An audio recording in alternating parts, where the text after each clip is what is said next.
You are listening to Unfuck Your Mind with the real, raw, colorful, authentic, empowering, control profanity loving human Zach Lyotis, soul activator, master key holder, and intergalactic elder. Zach loves to find lessons in adversity to advocate humanity one listener at a time. She also enjoys having fun along the way. Check her out at zachlyotis.com to see what she's up to. But for now, let's pass it off to Zach. Hello, everyone, and welcome to Unfuck Your Mind. I'm your host, Zach Lyotis. And on today's podcast, I have the beautiful Jeffrey Jordan. Jeffrey is a passionate social entrepreneur. His work is centered on holistic youth development, mentoring, and kinetic life coaching. His mission has been dedicated to a mind, body, spirit approach to personal empowerment and life balance for adults, families, and youth. Jeffrey has most recently served as the CEO of Sportika Sports, a multidimensional sports complex solution that has become the Mecca of indoor sports. Jeffrey also served on the executive board of the MENtour in 2017 and 2018. The MENtour is a nonprofit that provides social emotional programs to hundreds of middle school boys in Los Angeles, California. In 2005, Jeffrey founded the GoodWorx Foundation, an organization that provided mentoring and life skills for children, young adults, and NCAA student athletes. Jeffrey is a national speaker, and his mission is to inspire an awareness of the mind, body, and spirit balance to students and staff programming. Welcome, Jeffrey, to the show. Thank you. Thank you for having me. It's a pleasure to be here.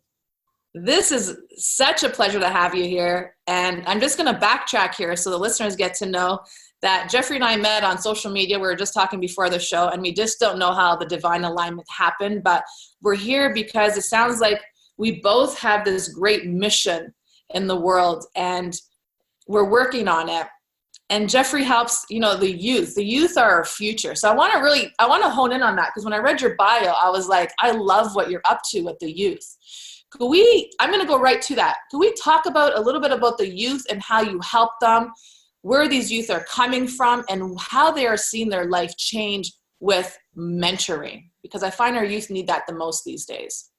That's a great question, because my individual journey has been somewhat magical and unplanned. But back in the early 2000s, I was having a certain amount of success in my entrepreneur ventures. And from those blessings, I was able to start a nonprofit called the GoodWorx Foundation. And we designed life skills content and partnered with the Board of Education in New Jersey and created what we believe was the first ever dedicated life skills after school program.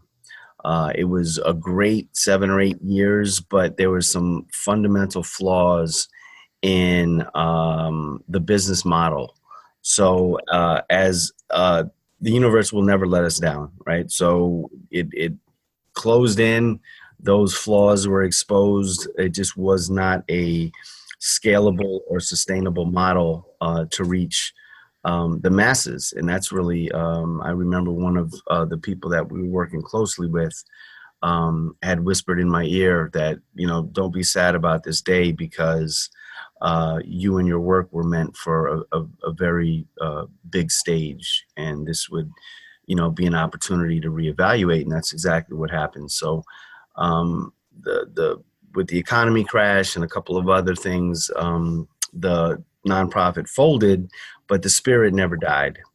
Yeah. And it came back about 3 or 4 years ago in discussions with a childhood friend who I was actually coaching at the time as a health, wellness, and life coach. And her expertise was in, curriculum and college and career readiness for kids. She was also in the youth space.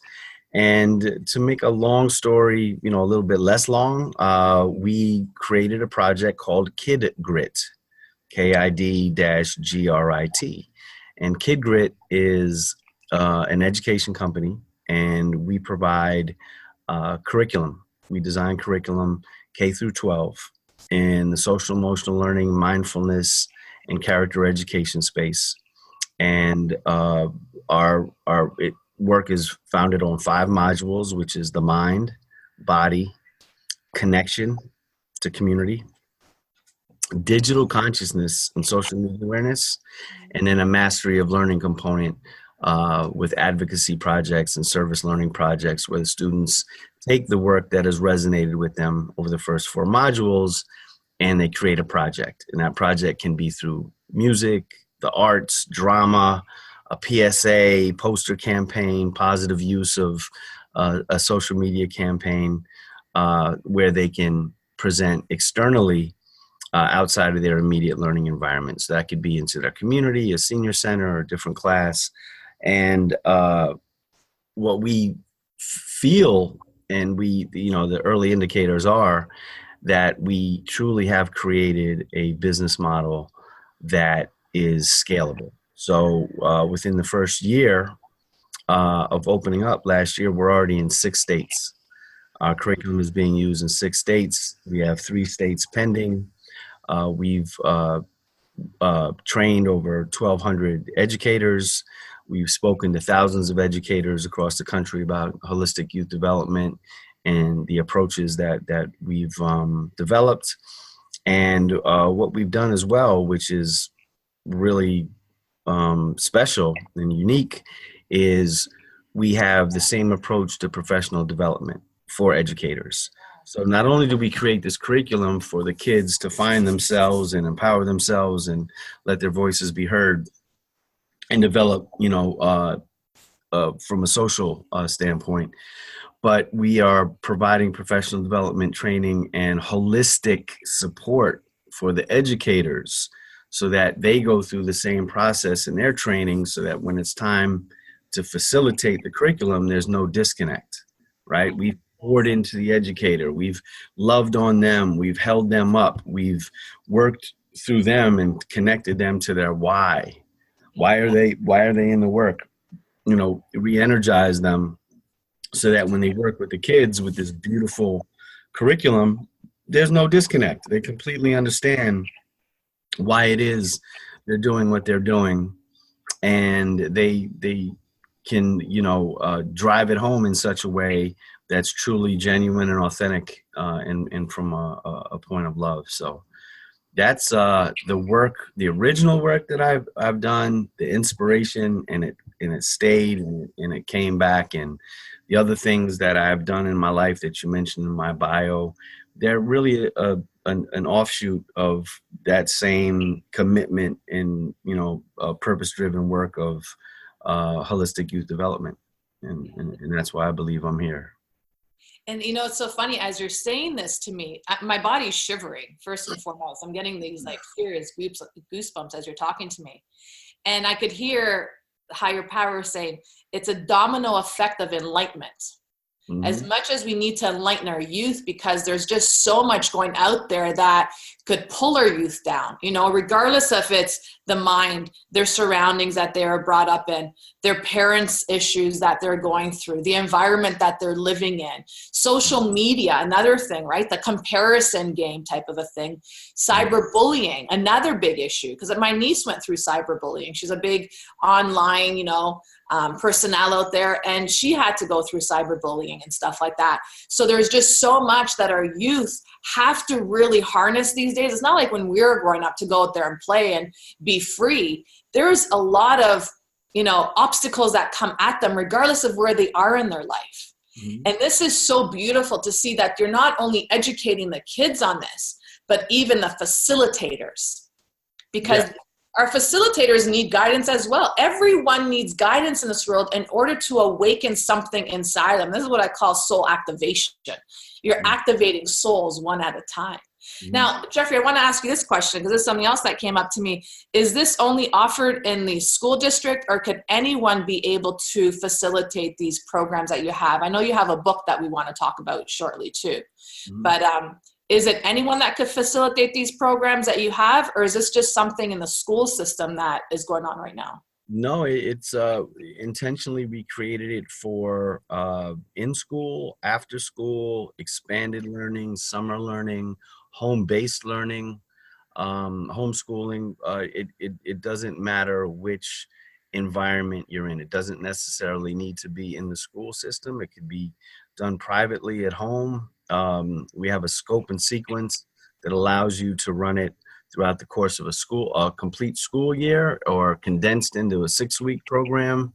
So we have tons of flexibility. So there are really no constraints on the way that you can use this type of program that we created.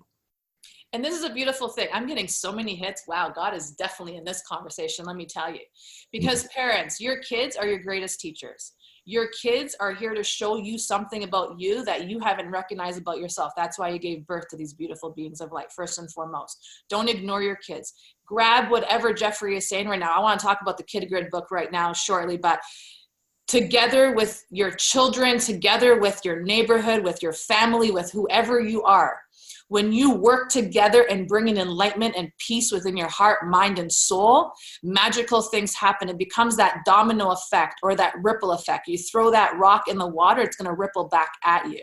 So our youth are our future, our kids are our future. And when we get to nurture and water these seeds of who they are, their higher powers, their worthiness, right? You start to recognize something about yourself. And this is so beautiful. So I want to talk to you right now, Jeffrey, about the book, Kid Grid. Yeah, before we get there, I'm going to support you on what you just said, because you said it so eloquently. One of the things that we've been pleasantly surprised about is the demand for our training for adults. So, the buzzwords are now, SEL, social emotional learning. Back 15, 20 years ago, it was called character education.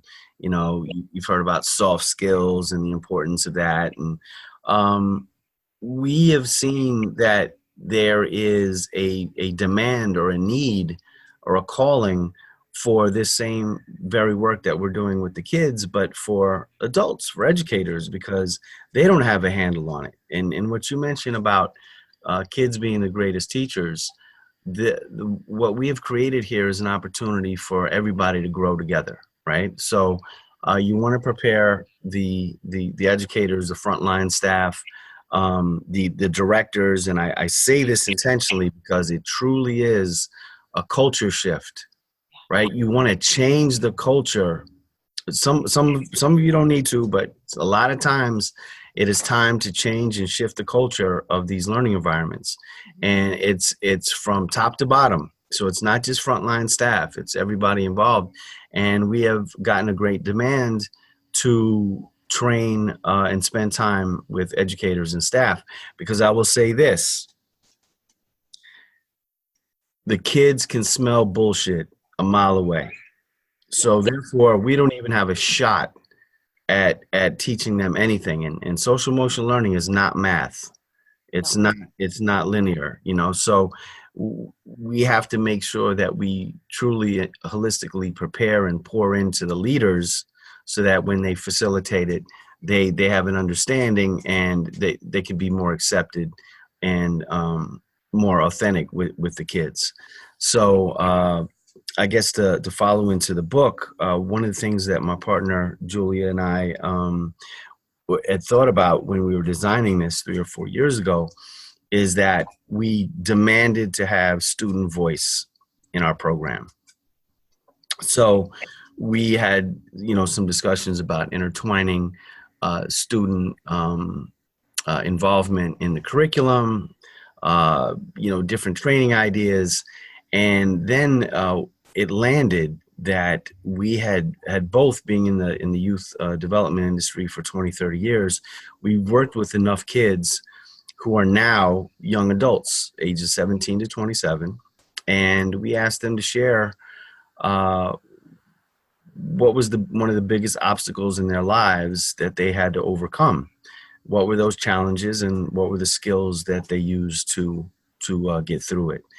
And we got 25 to 30 beautiful, authentic, soul-stirring stories of our kids across the nation, all creeds, all colors, all economic backgrounds.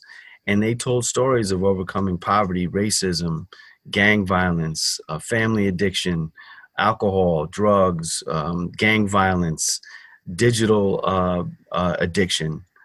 bullying, cyberbullying. We have a transgender story, stories of coming out of the closet. All of these really, really beautiful stories. And we collected them and put them in a book, and it's called Kid Grit the Book.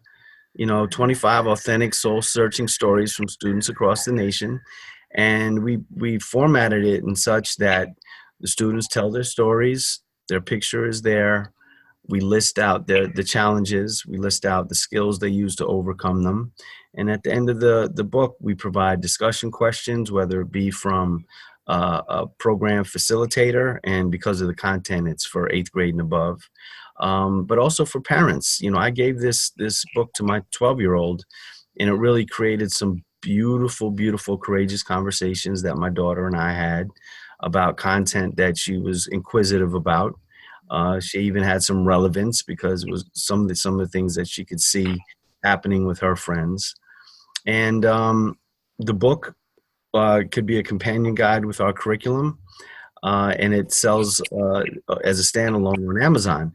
And after the fact, it was a beautiful thing that we realized that we, in the process, have created 25 first-time published authors that they can now put this on their resume or their LinkedIn profile. And our goal and commitment is to pay them a percentage of the royalties. Year by year, because we're going to have different volumes come out. So they can also be first-time published authors and compensated authors for their contributions. So the book has taken off. We haven't really done a book campaign yet, but we actually were asked to be a keynote for a major school climate conference in California. And we had 5 of our student authors on the panel speaking with educators, and it was one of the most beautiful things I've ever seen, because they were speaking to the educators now, and one of the young authors said, "Don't ever stop talking, because we are listening, even though when it appears that we're not." So just really to have them, they have a voice, they have a very important voice, and to have it, published in a book, being present in our everyday. We have an ambassador program with Kid Grit so that young people can get involved. And it's just really a beautiful movement that I consider, my legacy work, with my partner.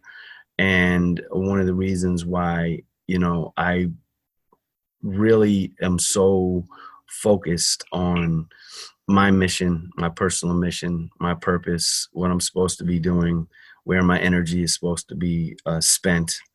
That coupled with a couple of personal things, I'm just very, very laser focused right now. That's beautiful. Guys, we'll have the link just in the show notes to get your book, and really take this book and work through it with your kids. Because like I said, kids are the most beautiful asset that comes to this world. There are change makers. I took my niece to the mall the other day, and I sat her down and I got her to start observing people, because I teach her about energy. People watching, right? Beyond people watching. And I said to her, "I want you to look at that lady over there. Do you think she's happy?" I said, "But I don't want you to look at her exterior. I want you to feel her interior. I want you to tap into her." And she just looked at me and she says, "Why do you always make me do this weird stuff?" And I said, "One day this weird stuff, you're going to say, thank you." I said, "But just entertain me for a minute. Right. Do you think that lady is happy?" And she said, "No."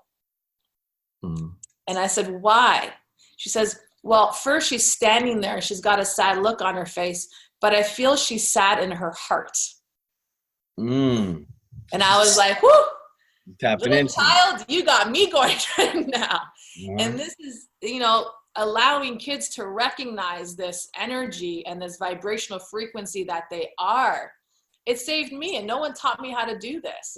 It saved me throughout my whole growing up, being in the 70s and 80s and having these extra gifts that I had. People thought, one flew off the cuckoo's nest. Yeah. And it was hard for me to express that. So kids coming in now and expressing what they're going through, the suffering that they're going through, just writing this out, gives the adults the opportunity to take that step back and say, I didn't recognize that or realize that this was going on in this child's life. So it makes our ears, hopefully it allows us to listen that much more, because adults think they have all the answers. I'm older than you. I know better than you. No, that doesn't mean anything because you're older than me. You don't know what bridges I've crossed. And I used to work with a lot of youth. I was in Parks and Recs, and I always wanted to pick with the so-called ghettos. You know, oh, you're going to work in that area. That area is the ghetto. I'm like, that's where I'm meant to be. I saw the crack babies coming up. I saw what the parents were going through. And I used to sit there after work and just talk to people. Man, what brought you down this path? You know, are you in love with your child, or are you in love with the crack? Because you got a child that came to this world now. So which are you choosing? I remember sitting in the middle of the ghetto. Here's this, you know, middle-class Greek girl in the middle of a ghetto, and people are going, are you not scared? And I said, no, I am not scared. If God put me here, he put me here for a reason. Right. And this is the reason I got to be here. And, you know, it's so interesting because I brought the kids down to the police station. I'll never forget this. This is the funny moment, but I brought a group of kids down to the police station to teach them, if you want to continue on the path of being in these so-called gangs, you're going to end up in one of these holding cells. And one of the kids goes, I was just here last night. And I just looked at him. I said, oh, that's great. So I'm glad you came on this field trip with me so you could explain your experience to the rest of the kids. So tell me, how did you feel in here last night? He said, man, I hated it. So I've been doing this kind of youth stuff before it even became anything, because I felt called to do it. And as we're telling these stories, I hear like a higher power coming through me going, yep, you guys are both on that path. And it's interesting because our youth are so important, and we cannot judge them because of where they came from. The ghetto was the greatest, literally, teaching place for me because, you know, when you think of the ghetto, I think of all the rappers that came out of the ghetto. They have a story, and people kind of push them to the side or something. Oh, that's just a ghetto kid. No, that's a human being that has a heart that ticks, and the blood is red just like yours. So don't judge. And this is the beautiful part, that, you know, the work that you're doing and the youth that you're bringing in, and obviously there's no discrimination in the work that you're doing, but it's just awakening humanity to recognize something on that deeper level. Yes. You know, because everyone, oh, he's a high profile so-and-so. I don't care. I treat everyone equally. I don't care if you're a high profile judge or if you're a caretaker. You are human to me. I just have a different conversation with each of you. That's right. Right. And this is the most beautiful part here. And like I'm saying, as you're speaking, I'm getting these goosebumps all over my body because there's a different mission, but we're going to talk about that after we talk this podcast. So what brought you into this? Did you go through a difficult childhood, or was this always your mission that you had? Difficult childhood. Yeah, I believe that the work that I'm doing is, it's a result of what I lacked, or the experience that I lacked. And I've been telling this story for last 4 years, going across the country, speaking to educators. And it does begin with my story, or my why. And I was born in Indiana, in the Midwest. And by age of 6, I like to use the term, I was airdropped into New York City. My mom went on vacation and didn't come back, and she sent for me, and grandparents put me on a plane, and I was dropped in the middle of New York City in the early 70s. And it was about 2 years later, when I was 8, when I realized that I was raising my mother. My mother was addicted. She had issues with alcohol and other substances. Single mom, living a alternative lifestyle in the middle of New York City, you know, waiting tables, trying to do the best for her son. And it was not uncommon where I would have to be searching for her on the streets about 3, 4 in the morning, because I didn't know where she was. And I remember those times vividly. I remember, you know, having to do a lot of stuff on my own. And I thought that was normal. I didn't know that there was any different until I started, meeting, some people, and I guess my social circle took off a little bit. I was a good athlete, and then I started to see how other people lived, and I was like, oh my God, there's something wrong with my situation. But anyway, yeah, I lacked a lot. Some of my mentors were, the neighborhood kids, the drug dealers, and, just thank God I had some athletic ability. So they kind of protected me from all that stuff, and instead of converting me into a customer, if you know what I mean. Yeah, totally. Totally. So, yeah, just growing up on the streets in New York, and I've seen a lot. Not to be dramatic, and it seems like everybody, there's always a story that people that grew up with either in jail or dead. I'll just say that I've seen a lot of things that I'd prefer not to have seen, but it led to my understanding that not every family is whole and have these different influences, and even the families that are full, meaning having the components of it, it still could be a jacked up experience, right? So, my goal was to provide some sort of support and relationships outside of the traditional mother, father, uncle, aunt, where it could lead to the positive development of youth. I guess that is the I know this is not a politically correct show, but that would be a politically correct explanation of it. It gets a lot deeper and darker, and light, and then back and forth. But my experience has led to the things that I do in this world, trying to provide children with access to their emotions. Self-regulation is much needed. Learning to deal with new influences such as digital citizenship and what that entails. And every child should have a voice. Every child should be heard. Every child should be made aware that there are things out there to think about other than their immediate circumstance. Yeah. And I think a lot of it, has to do with it.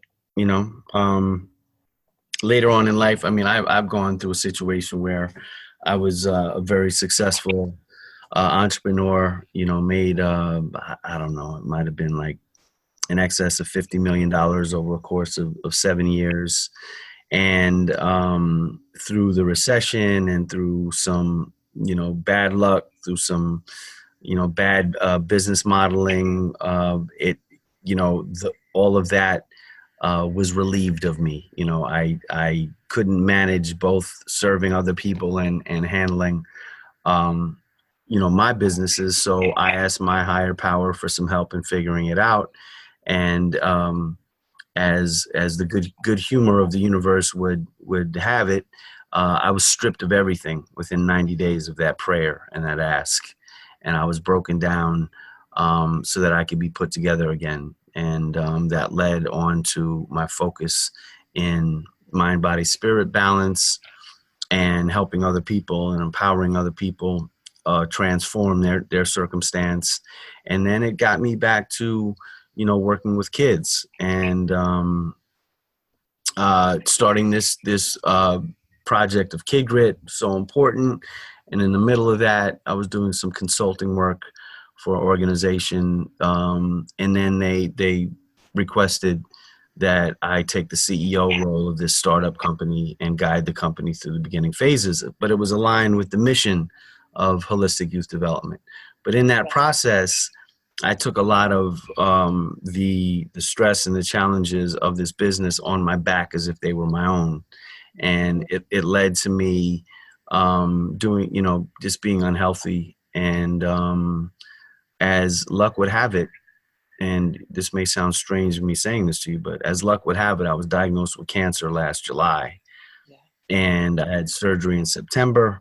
The surgery was successful. And then I had to deal with a couple other things over this past year, but it really put things in alignment because I had lost a little bit of myself.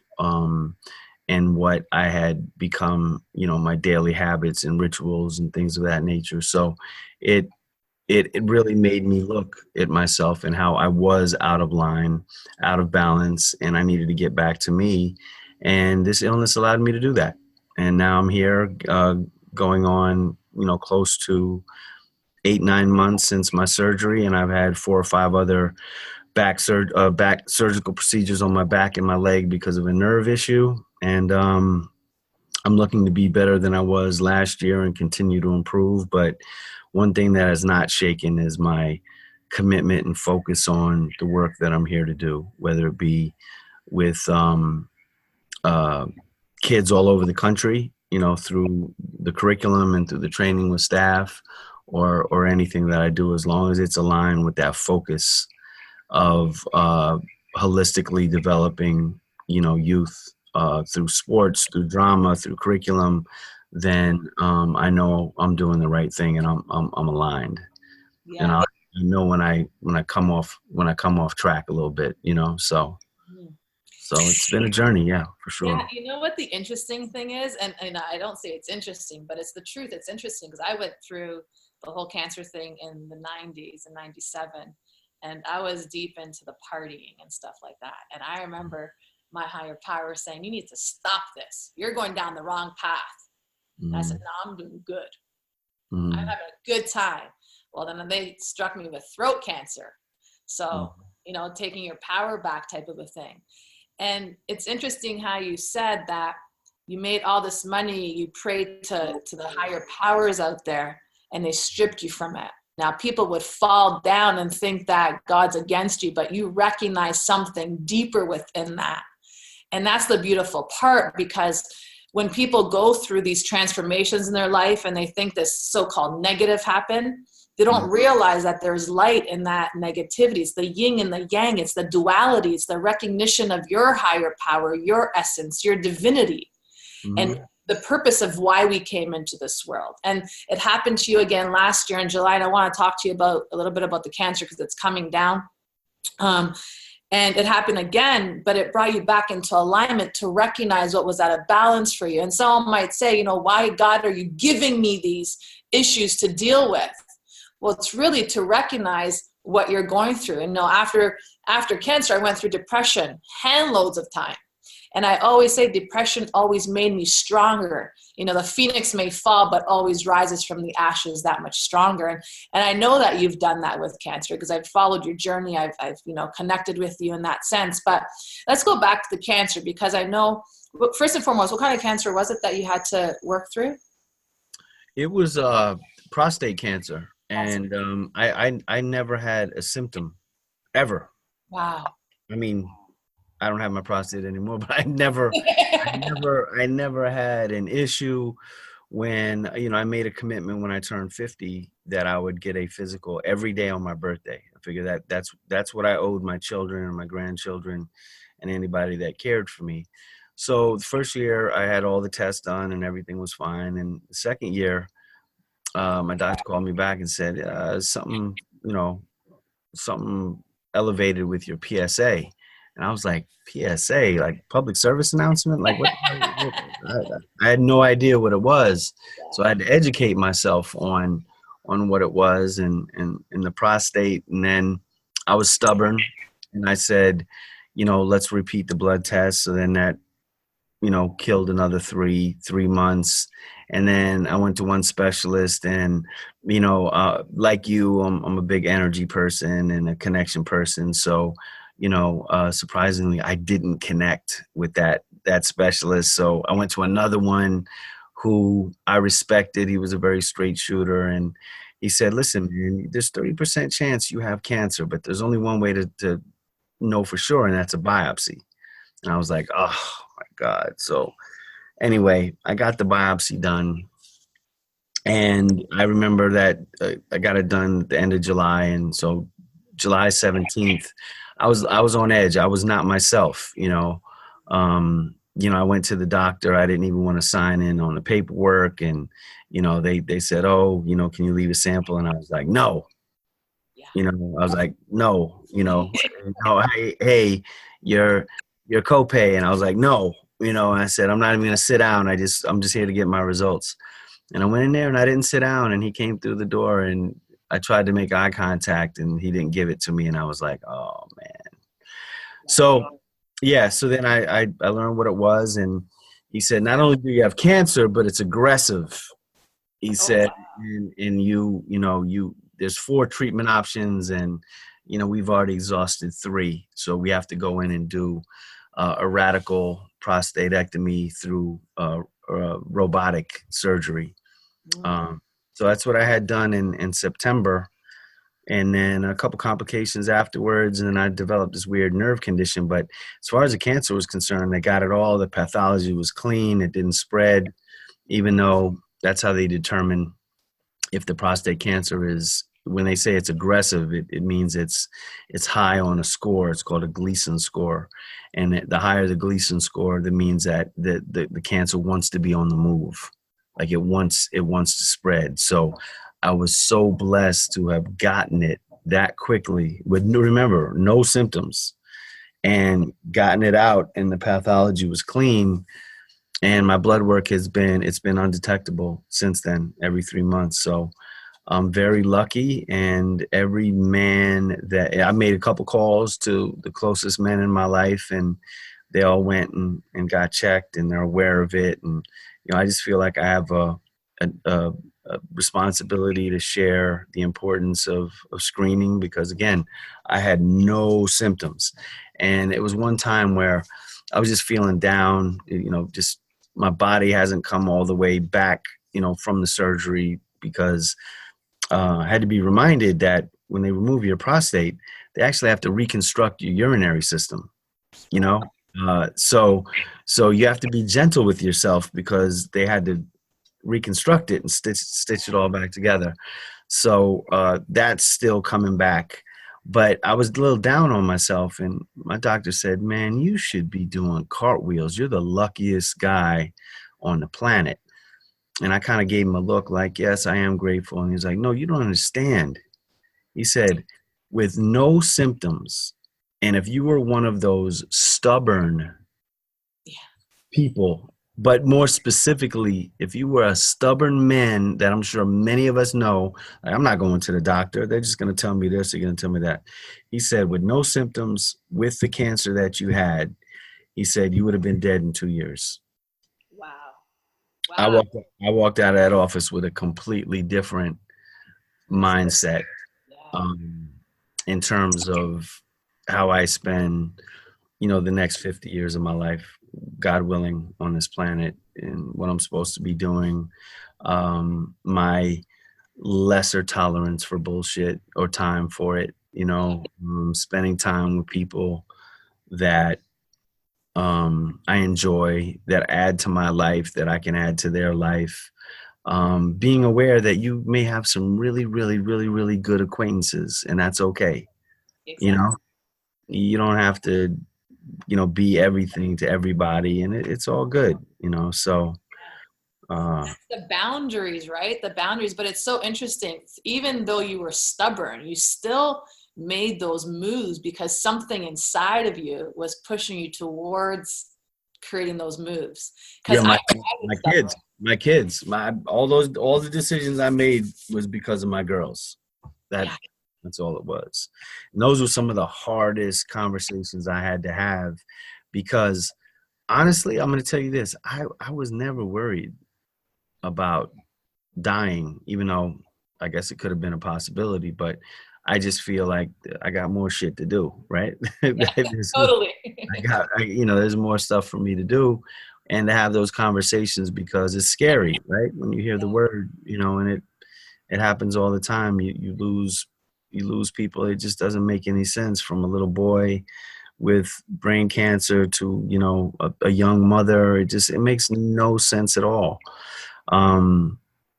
So yeah, I have a responsibility to, a survivor's responsibility to notify men, but I also have an enormous amount of respect for people that are still fighting the disease.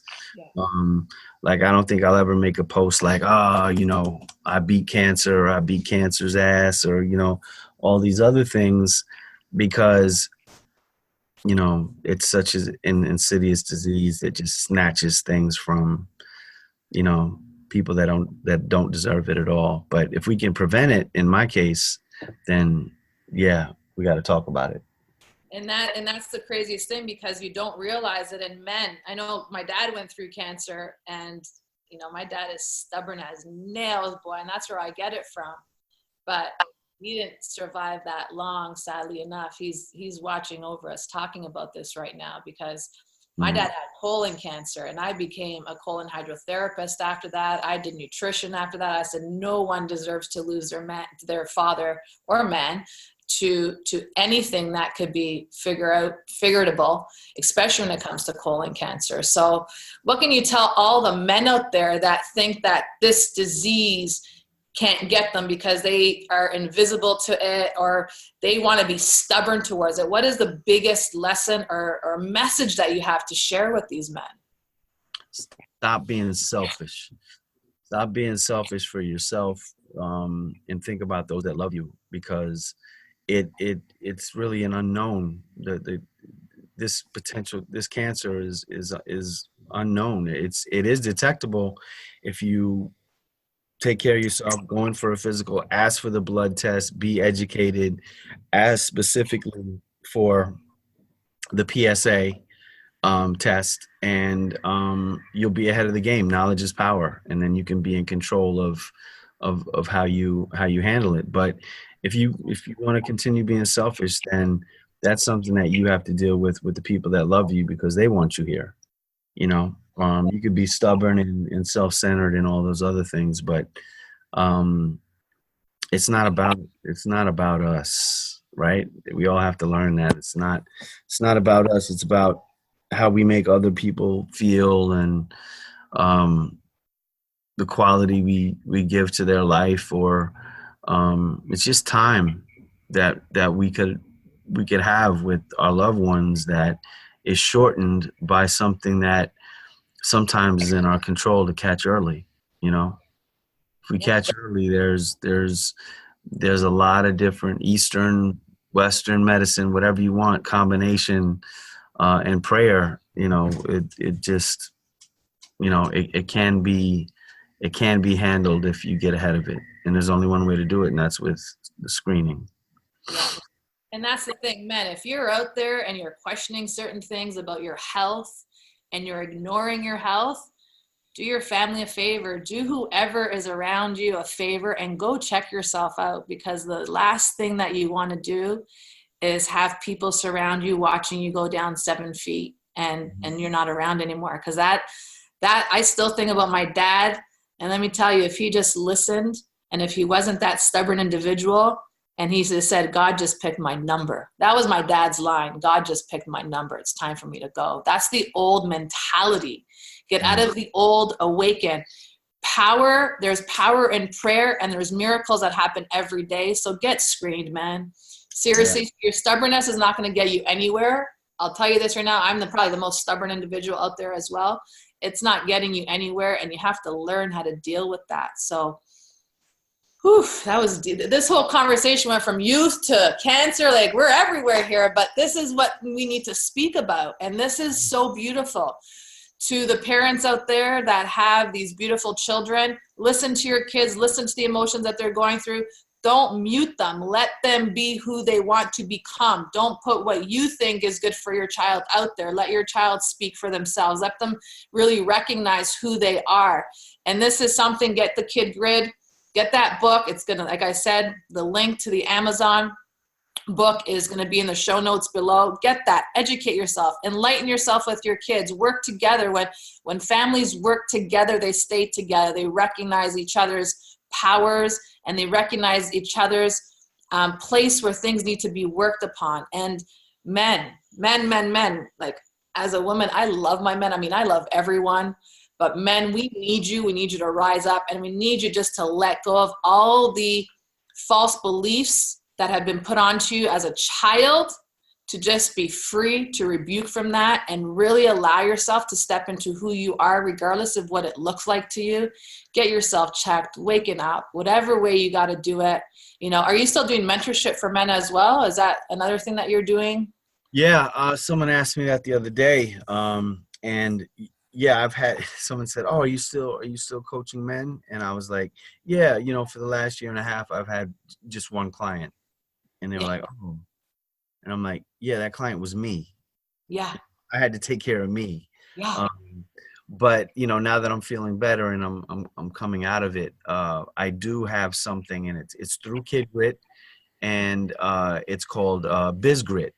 For BizGrit, it's going to be a holistic coaching program for executives and professionals and entrepreneurs, really focused in on work-life balance.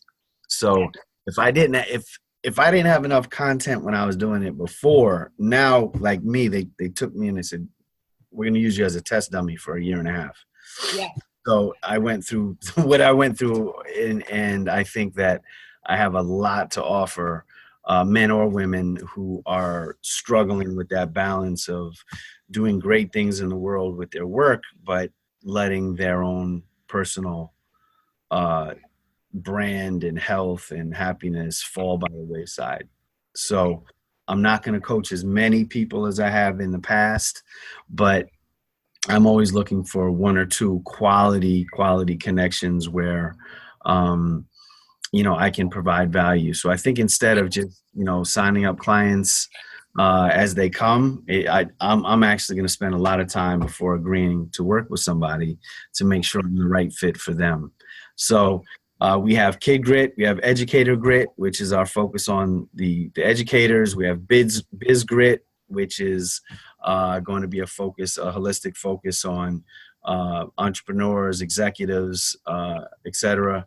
And then we have a young career professional track where we offer some workshops as well. So it's all going to be under that Kid Grit umbrella. Again, a commitment to purpose, and design for these type of holistic services, all, from kindergarten on upward through the workforce.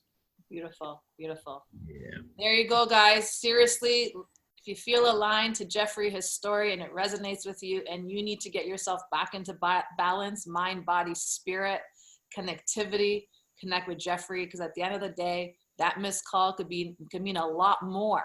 So get in tune with yourself, connect with someone that has been through it, that has gone through it, that understands it, and can guide you through so that you don't have to step on pebbles and fall through holes, doing it by yourself, crawling out. That's what everyone's here for. That's why we're put on these journeys, is to help others do it with ease and love and awareness. So Jeffrey, thank you so much for this conversation, man. This has been incredible. Thank you very much. How people say, "Oh, I'm so glad to see you." Now I say, "Well, I'm glad to be seen." Yeah. I'm glad to be here. Glad to have my voice be heard. And if anything could be used as a source of inspiration, then please use it. Please use me. That's essentially it. Exactly. So, thank you. Thank you so much. Thank you, everyone, for listening to Unfuck Your Mind. Again, all the links to whatever you need to purchase and to connect with Jeffrey, his social links are all going to be in the show notes below. Once again, thank you for listening, and we'll see you on the next podcast. Bye for now. Thank you for listening to Unfuck Your Mind. Head over to iTunes and leave your 5-star review and comment to get uprising the charts so we can get this incredible wisdom into more ears worldwide. In the show notes, you'll find all affiliate links to what we've mentioned in the podcast or products Zach loves to use. Until we connect again, unfuck 1% of your thoughts and watch how your life shifts.